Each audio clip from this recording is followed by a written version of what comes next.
Hi, I'm Betsy Okello. I am a member of the Teaching and Learning team with Notre Dame ACE Academies and a faculty member in the Mary Anoramic Leadership Program. And we have been doing this book talk series highlighting culturally diverse texts to share with students. And this week I'd like to talk to you about the chapter book, Ada Twist and the Perilous Pants.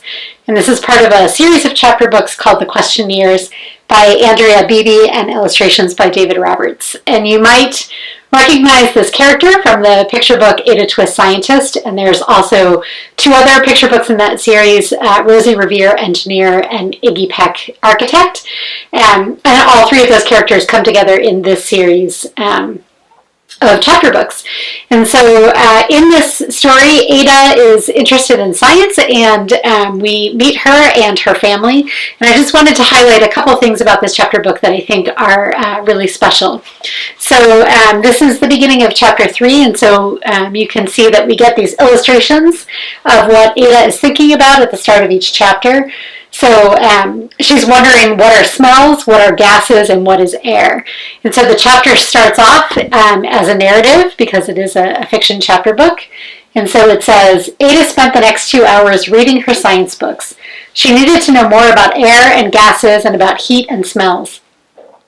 Research helped her understand what scientists had already figured out. It gave her some answers to her questions and then led to other questions to explore. And then on the next page, it switches to informational text. And so this is from the science book that Ada is reading, and it's called Air, What's Up With That by Dr. Penelope H.D., Ph.D. And the sections are what is air, what are gases, and what are smells. And I'll just read you the first paragraph here just so you see the difference in the genre. So air is the clear glass that surrounds the Earth. It is a mix of many other gases, dust particles, and water molecules. Most of the air is nitrogen, 78%, oxygen, 21%, and other trace gases, including carbon dioxide and helium, which make up less than 1/10%. So what I love about this is that we as the reader are almost reading over Ada's shoulder as she's reading her science book.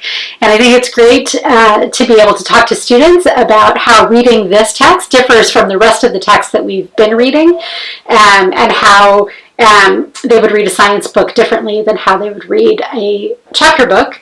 My daughter is currently reading this book and is very interested in science, and Ada has inspired her to also check out some science informational text from our library and to be writing in her science notebook the questions that occur to her as she is reading.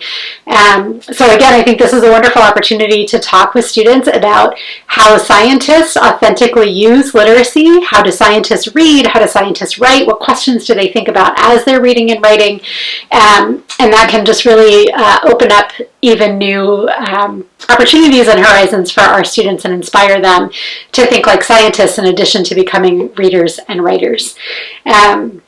So I hope you will check out this book and share it with your students and the other books in the series.